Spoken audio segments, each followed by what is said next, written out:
Hello everyone, welcome to my YouTube channel Advisor Group India में आपका स्वागत है।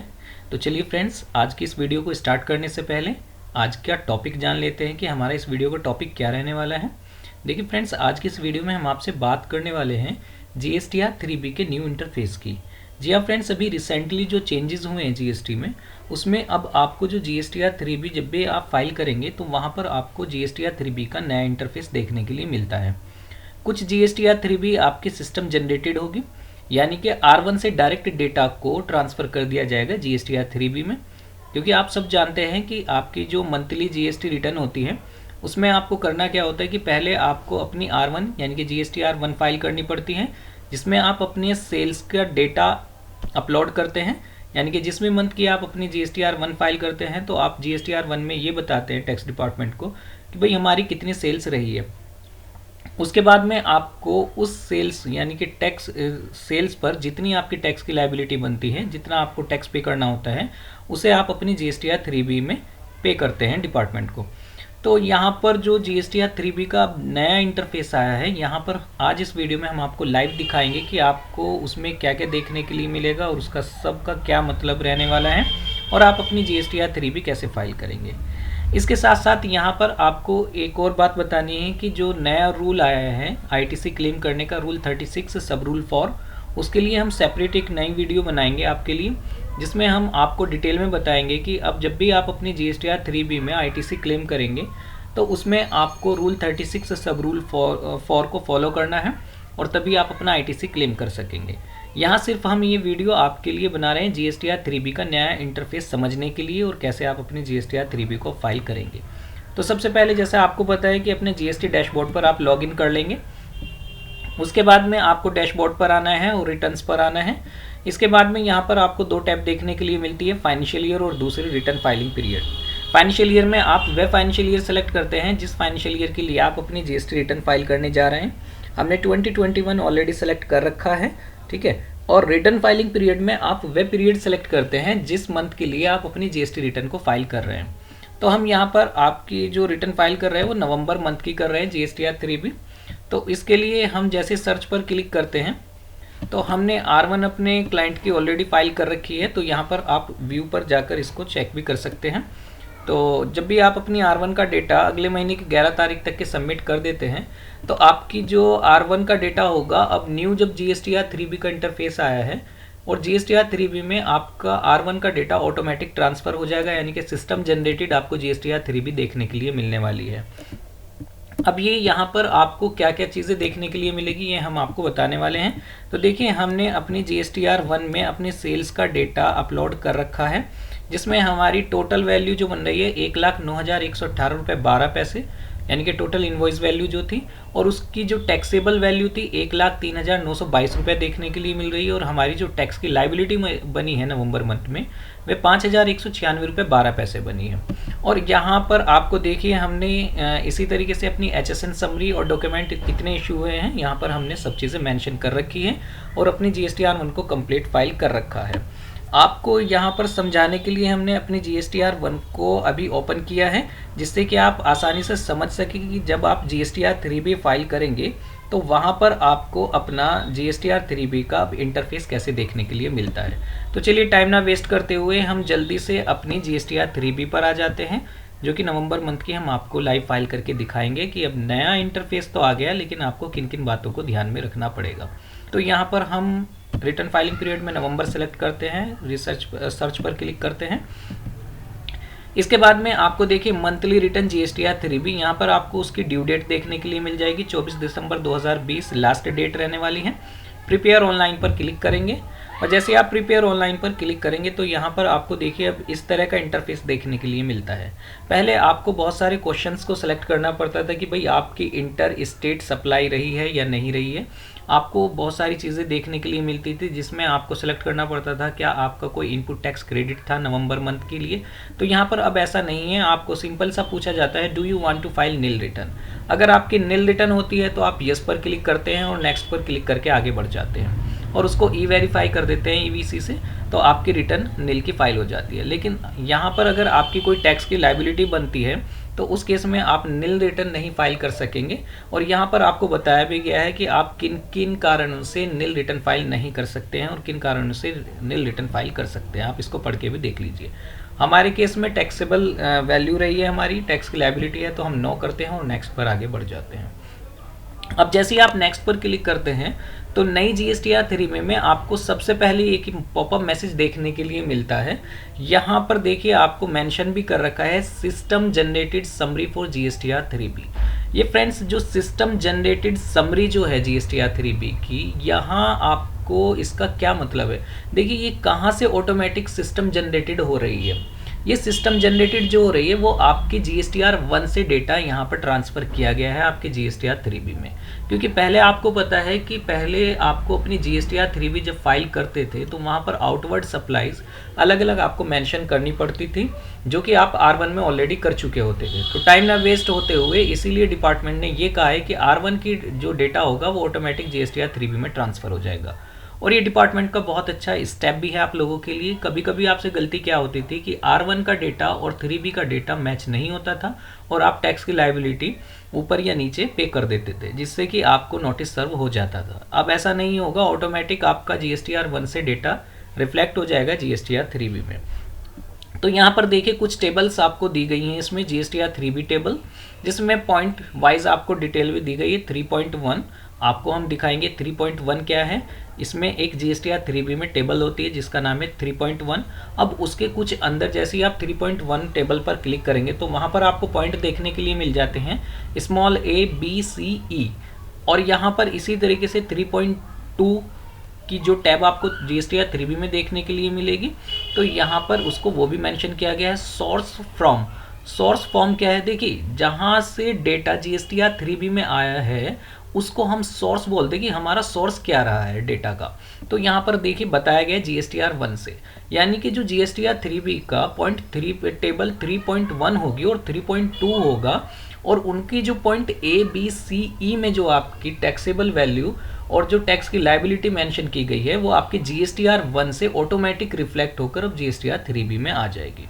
फॉर्म स्टेटस यहाँ पर बता रहा है कि आपने जो GSTR 1 है वो फाइल्ड कर रखी है। अगर आपके GSTR 1 फाइल नहीं होगी तो यहाँ पर आपका स्टेटस नॉट फाइल्ड आएगा। ठीक है, समरी स्टेटस यहाँ पर देखिए ग्रीन से मैं हाईलाइट भी हो रहा है, यस। इसके बाद में एडवाइजरी आप इसको पढ़ के देख लेंगे, यहाँ पर आपको सभी डिटेल देखने के लिए मिल जाएगी, जिसमें बताया क्या गया है system has generated summary of table 3.1 का जो पॉइंट A B C और E है and table 3.2 of form GSTR 3B on the basis of your GSTR 1 filed by you for the current tax period. देखिए जो हमने आपको बात बताई है वही यहाँ पर आपको लिखी हुई मिल जाएगी, आप इसको पढ़ सकते हैं कि जो GSTR 3B की टेबल 3.1 और 3.2 है उसका जो सोर्स रहा है, जो सिस्टम जनरेटेड आपकी GSTR 3B है वो GSTR 1 से आपका सोर्स रहा है, वहाँ से डेटा को आपके GSTR 3B में ट्रांसफ़र किया गया है। इसके बाद में आगे पढ़ लेते हैं system has not generated summary of table 3.1 का जो पॉइंट D होगा। देखिए यहाँ पर A B C के बाद में D आना चाहिए था, लेकिन जो 3.1 की D पॉइंट है उसको यहाँ पर कवर नहीं किया गया, यानी कि जो सिस्टम जनरेटेड रहेगा वो सिर्फ पॉइंट A B C और E रहेगा, जिसको R1 से ट्रांसफ़र करके आपके GSTR 3B के पॉइंट टेबल नंबर 3.1 में कवर किया गया है, यानी कि वहाँ से D पॉइंट को एक्सक्लूड किया गया है, वो शामिल नहीं है। आपको वहाँ पर डेटा खुद ही डालना पड़ेगा। आपके नॉलेज के लिए बता देते हैं जो स्मॉल D पॉइंट है GSTR 3B का टेबल 3.1 का जो पॉइंट है वे आपका रिवर्स चार्ज मैकेनिज्म में कवर होता है, यानी कि आप अगर कोई ऐसी सप्लाई करते हैं जो कि रिवर्स चार्ज मैकेनिज्म परचेज करते हैं जिसके ऊपर RCM चार्ज किया जाता है तो उस पर आपको टैक्स की लायबिलिटी पे करनी पड़ती है, तो वह तो R1 से वहाँ पर डेटा रिफ्लेक्ट होगा ही नहीं, उसमें आपको ही डेटा इनपुट करना पड़ेगा। And table for of form GSTR 3B on the basis of your GSTR 2B generated for the current tax period। देखिए जो टेबल 4 है GSTR 3B की उसमें नॉर्मली आपकी ITC से रिलेटेड यानी कि जितना आपका इनपुट टैक्स क्रेडिट होता है वह आपको वहाँ पर मेंशन करना पड़ता है।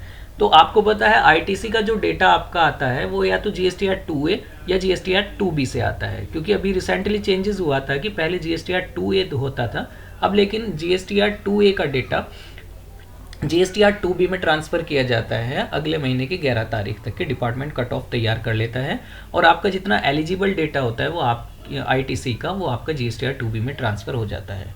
तो अब जब GSTR 3B आप फाइल करेंगे, वहाँ पर आपका जो ITC की टेबल होती है, टेबल 4 होती है, यहाँ पर आपको मेंशन भी किया गया है, टेबल 4 जो होती है उसमें जो डेटा रिफ्लेक्ट करेगा वो आपके GSTR 1 से नहीं GSTR 2B से आएगा, जो कि ऑटो जनरेटेड रहेगा, यानी कि सिस्टम जनरेटेड रहेगा, उसमें भी आपको कुछ करने की ज़रूरत नहीं है। अगर आपको लगता है, हालांकि आप इनको ऐसा नहीं है कि जो सिस्टम जनरेटेड डेटा हो गया है आप उसमें कोई भी चेंजेस नहीं कर सकते हैं, आप उनको एडिट भी कर सकते हैं अपने अकॉर्डिंग। अगर आपको लगता है कि हमारा R1 का डेटा और 3B का जो सिस्टम जनरेटेड है वो बिल्कुल सही है, तो आप आगे बढ़ जाइए और अपनी GSTR 3B को फाइल कर सकते हैं। तो आगे पढ़ लेते हैं। GSTR 2B generated for the current tax period. To view the system generated details you may click on system generated PDF button available in GSTR 3B dashboard page. अब यहाँ पर ये आपको सिर्फ स्टेप बताए गए हैं कि आप सिस्टम जनरेटेड जो PDF है GSTR 3B का, वो कैसे आप उसको डाउनलोड कर सकते हैं और कैसे चेक कर सकते हैं। आगे हम इस वीडियो में आपको ये भी बताने वाले हैं। इसी तरीके से देखिए, जो यहाँ पर GSTR 3B का टेबल 3.1 का जो स्मॉल d पॉइंट है, ये रिवर्स चार्ज मैकेनिज्म में है, जिसके बारे में हम आपसे ऑलरेडी डिस्कस कर चुके हैं। इसी तरीके से टेबल 4A जो है, 4A का जो पॉइंट 1, 3, 4, 5 और 4B का पॉइंट 2 जो है इनपुट टैक्स क्रेडिट से रिलेटेड है, ये भी हम आपके साथ में डिस्कस कर चुके हैं। इसको क्लोज करते हैं। अब आपको सिस्टम जनरेटेड GSTR 3B हम दिखाते हैं भाई होती कैसे है, क्योंकि देखिए नया इंटरफेस आ गया है। आप लोगों को बहुत से क्यूरीज आ रही थी कि सर न्यू इंटरफेस को आप ज़रा थोड़ी डिटेल में समझाइए। अब ये GSTR 3B को ज़रा थोड़ी समझने में प्रॉब्लम आ रही है, तो आप ज़रा थोड़ा सा इसको डिस्कस कीजिए इन पॉइंट्स के बारे में कि ये कैसे जनरेट हो रहा है डेटा और क्या ये डेटा सही होता है। देखिए, आपको हमारी जो GSTR 3B है देखने के लिए मिल रही है, उसका पॉइंट टेबल नंबर 3.1 आपको देखने के लिए मिल जाएगा, जो कि है tax on outward and reverse charge inward supply. अब यहाँ पर कुछ पॉइंट आपसे डिस्कस किए गए हैं, जिसमें point small a, b, c और d भी होता है, लेकिन d यहाँ पर ऑटोमेटिक जनरेटेड नहीं होगा, उसको एक्सक्लूड किया गया है, वो RCM में आता है, और पॉइंट e को कवर किया गया है। यहाँ पर देखिए, हम इस पर क्लिक करते हैं टेबल 3.1 पर GSTR 3B के। जैसे ही आप यहाँ पर क्लिक करते हैं तो अब देखिए सॉरी, इसके बाद में आपको देखिए नेचर ऑफ सप्लाई का मिलता है, point A, B, C, D और E। देखिए D को क्यों नहीं कवर किया गया, यहाँ पर आपको मेंशन है inward supplies liable to reverse charge. अब पहले पॉइंट A की बात कर लेते हैं। Outward taxable supplies other than zero rated, nil rated and exempted. यहाँ पर देखिए वह आउटवर्ड टैक्सेबल सप्लाई कवर होगी जो कि न तो आपकी जीरो रेटेड है और ना ही नील रेटेड है और ना ही एग्जेम्प्टेड है। यानी कि इन तीनों सप्लाई को छोड़कर अगर आपकी कोई सप्लाई है जिसके ऊपर टैक्स लगता है तो वे आपके स्मॉल a पॉइंट में कवर होगी, ठीक है। और उनके ऊपर जो टैक्सेबल वैल्यू थी उनकी, ये यहाँ पर आएगी। और इंटीग्रेटेड अगर आउट ऑफ स्टेट सेल रही है तो इंटीग्रेटेड टैक्स आ जाएगा, और अगर विद इन स्टेट रही है तो CGST और SGST इक्वल आपकी रेट ऑफ परसेंटेज का कवर किया जाएगा। इसके बाद में पॉइंट B स्मॉल कवर कर लेते हैं, जिसमें outward taxable supply zero rated रही है। देखिए पहले पॉइंट में जीरो रेटेड को हटाया गया है, लेकिन दूसरे पॉइंट में zero rated outward taxable supply को कवर किया गया है। अगर आपकी कोई ऐसी सप्लाई रही है जिसके ऊपर जीरो रेट से चार्ज किया जाता है टैक्स, तो आपकी यहाँ पर पॉइंट B स्मॉल में कवर होगी। अब इसी तरीके से पॉइंट C स्मॉल को कवर करते हैं, जिसमें अदर आउटवर्ड सप्लाईज। अब अदर आउटवर्ड सप्लाईज क्या रही है, देखिए पॉइंट स्मॉल a में 3 सप्लाई को बाहर किया गया था, पहली जीरो रेटेड, नील रेटेड और एग्जेम्प्टेड। इसके अलावा अगर कोई थी तो पॉइंट a में कवर हो गई।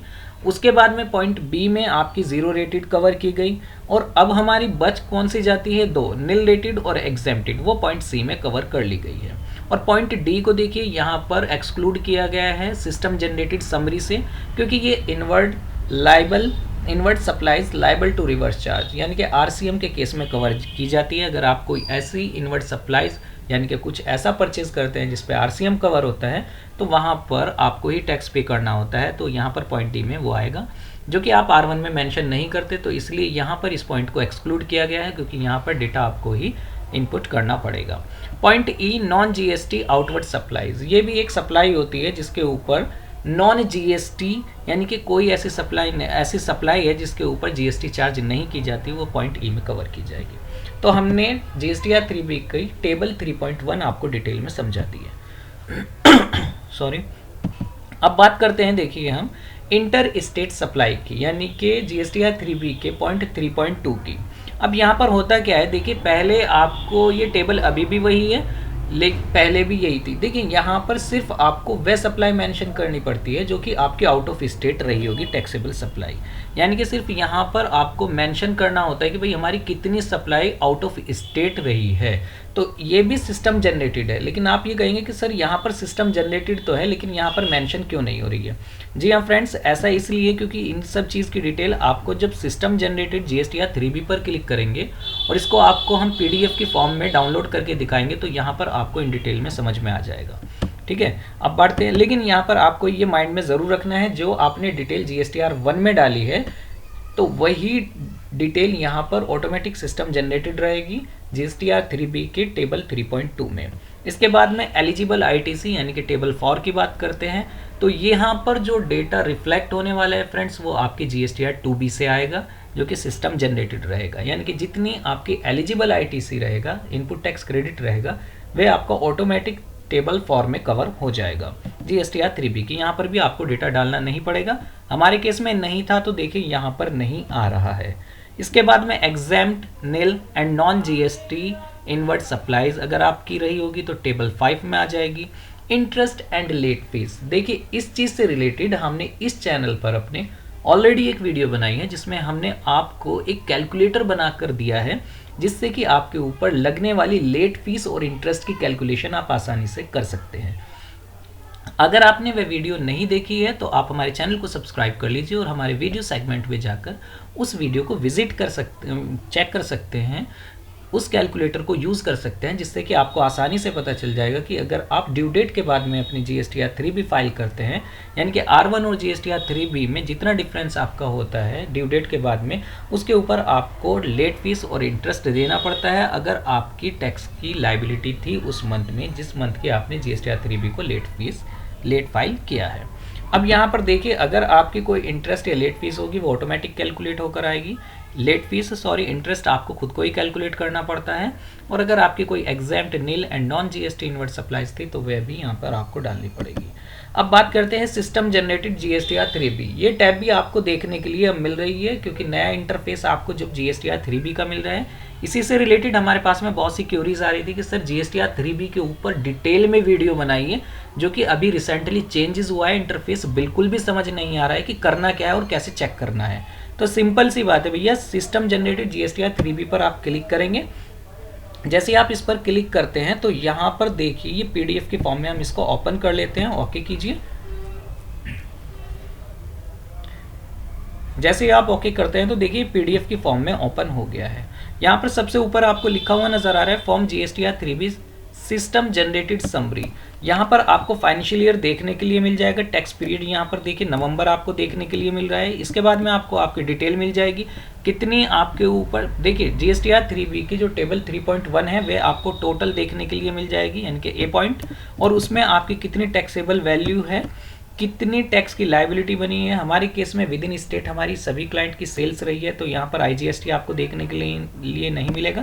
उसके बाद में देखिए टेबल 3.2 मिल जाती है जिसमें आपका क्या होता है कि यहाँ पर आपकी जो अनरजिस्टर्ड सप्लायर को आपने आउट ऑफ स्टेट जो टैक्सेबल सप्लाई की है तो वे यहाँ पर आपको देखने के लिए मिलेगी, यानी कि ऐसी सप्लाई जिसके ऊपर आप आईजीएसटी चार्ज करते हैं तो यहाँ पर आपको वे मेंशन करनी पड़ेगी। ये भी सिस्टम जनरेटेड रहेगा। इसके बाद में टेबल 4 जो कि आईटीसी से रिलेटेड होती है, एलिजिबल आईटीसी, ये भी आपकी जीएसटीआर 3B में टेबल 4 आपकी जीएसटीआर 2B से ऑटोमेटिक सिस्टम जनरेटेड रहेगी। यहाँ पर भी आपको कुछ करने की ज़रूरत नहीं है। इसके बाद में देखिए आपकी जो टेबल 3.1 का ए पॉइंट है ऑफ जीएसटीआर 3B का, यहाँ पर उसको इन डिटेल में यहाँ से ब्रेकअप किया गया है उसका, तो आपको ये भी देखने के लिए मिल जाएगा। इसी तरीके से पॉइंट वाइज यहाँ से देखिए स्मॉल b को कवर किया गया है, इसका भी ब्रेकअप मिल जाएगा। ये हम आपसे ऑलरेडी डिस्कस कर चुके हैं। इसी तरीके से c और d पॉइंट का भी आपको ब्रेकअप देखने के लिए मिल जाएगा यहाँ पर। इसी तरीके से e पॉइंट का मिल जाएगा। फिर उसके बाद में जीएसटीआर 3B का जो टेबल 3.2 है, अनरजिस्टर्ड पर्सन को जो सप्लाई आपने आउट ऑफ स्टेट की है उसका भी यहाँ पर आपको ब्रेकअप देखने के लिए मिल जाएगा।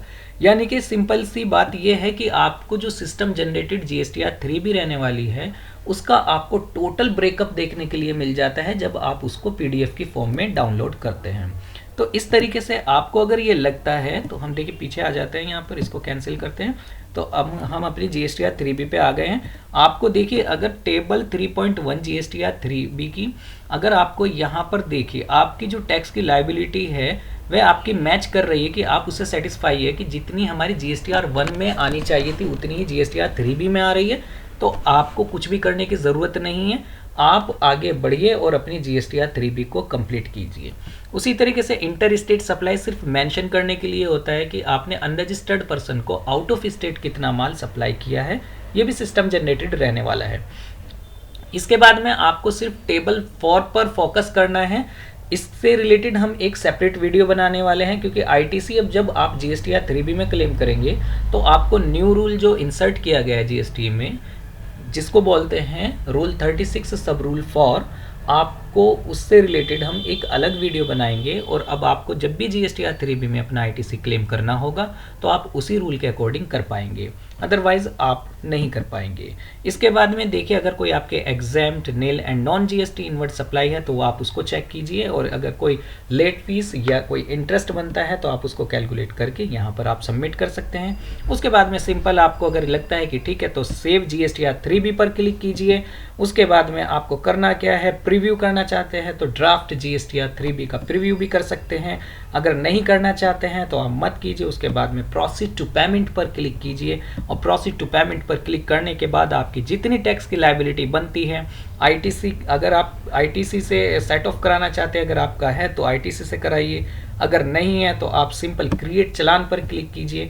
क्रिएट चालान पर जैसे ही आप क्लिक करते हैं तो उसके बाद में आपके सामने कुछ इस तरह का इंटरफेस आता है फ्रेंड्स, जहां पर आपको क्लियर मेंशन होता है कि आपकी टोटल चालान की लायबिलिटी 5196 है। आपकी विद इन स्टेट है तो आपकी CGST और SGST में आएगी, और अगर आपकी आउट ऑफ स्टेट भी रही है तो आपकी IGST भी यहाँ पर देखने के लिए मिलेगी।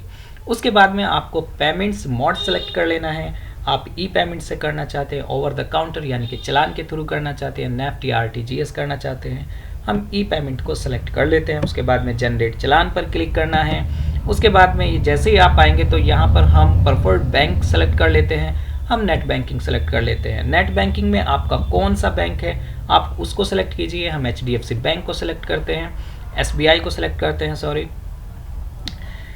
State bank of India. इसके बाद में यहाँ पर आपको टर्म्स एंड कंडीशंस पर अप्लाई करना है और मेक पेमेंट पर क्लिक कर लेना है।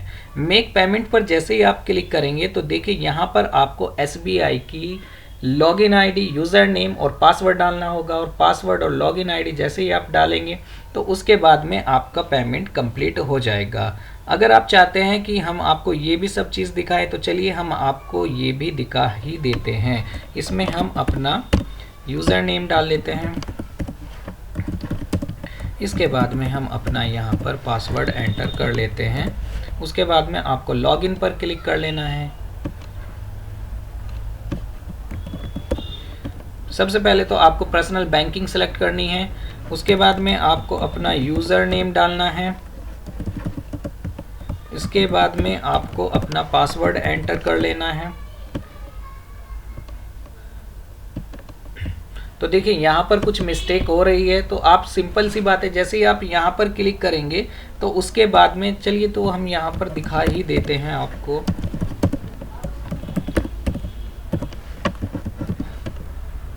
देखिए हम जैसे लॉगिन पर क्लिक करते हैं तो यहाँ पर देखिए ये सब चीज़ें आपको मेंशन होती है। उसके बाद में आपको करना क्या है, देखिए इसका आपको स्क्रीनशॉट ले लेना है और यहाँ पर कंफर्म कर लेना है। जैसे आप कंफर्म करेंगे तो goods and service tax GST के नाम से आपको यहाँ पर एक पॉपअप मैसेज देगा, जिसमें आपको आपके अकाउंट से रिलेटेड सभी इन्फॉर्मेशन देखने के लिए मिल जाएगी। ट्रांजैक्शन ID आपको नोट करके रखनी चाहिए और आप इसको सेव भी कर सकते हैं। उसके बाद में आप कंफर्म करेंगे और आगे बढ़ जाएंगे। जैसे कंफर्म करेंगे तो यहाँ पर देखिए योर पेमेंट वाज सक्सेसफुली आपको देखने के लिए मिल रहा है। अब आपको करना क्या है, आप या तो इसका स्क्रीनशॉट ले लीजिए या इसका फ़ोटो लेकर रख लीजिए, ठीक है ना। उसके बाद में देखिए यहाँ पर जैसे ही आप आएंगे GST डैशबोर्ड पर, ये आपको रिविजिट कराएगा और वहाँ पर लिखा हुआ आएगा पेमेंट समरी। इसके बाद में आएगा your payment is successfully completed, the remittance of 5196 रुपये वाई बैंक ट्रांजेक्शन ID। ये आपको सबमिट रिसिप्ट आप इसकी डाउनलोड कर सकते हैं। अब इसके बाद में सिंपल सी बात है, आपको कंटिन्यू पर क्लिक कर लेना है।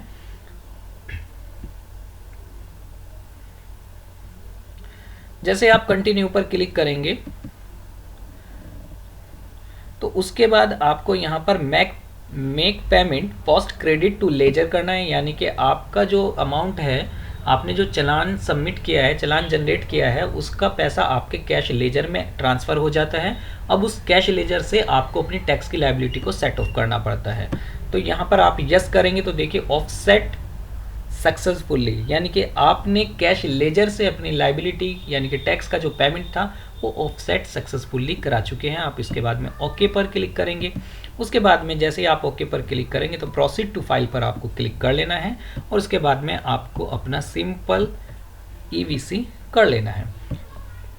ईवीसी आपका ओटीपी जो जाएगा वो आपके रजिस्टर्ड मोबाइल नंबर पर जाएगा, जो कि आपने जीएसटीएन लेते वक्त रजिस्टर्ड कराया था।